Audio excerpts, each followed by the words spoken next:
Hello everyone, আজ চলে যাচ্ছি মাকড়াপাড়া কালী মন্দিরে। সেখানে পুজো দেবো বলে বছরের প্রথম দিনটা মায়ের পুজো দিয়ে শুরু করতে চাই। আমরা আবার কোনো সামগ্রিক নিয়ে যাইনি, তাই মন্দিরের নিচ থেকে যা যা সামগ্রিক লাগে সব পুজোর জন্য কিনে নিলাম।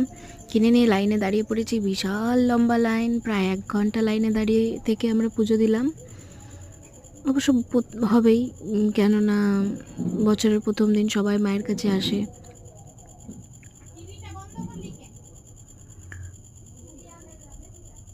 পুজো দিয়ে বেরিয়ে বাইরে আবার মহাদেবের এখানে পুজো দিলাম, ধূপকাঠি রেটি জ্বালালাম।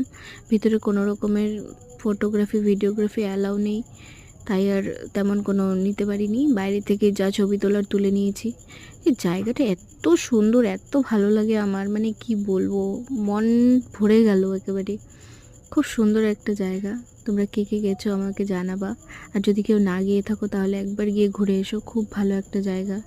ভিডিওটি যদি ভালো লেগে থাকলে লাইক শেয়ার সাবস্ক্রাইব করে দিও।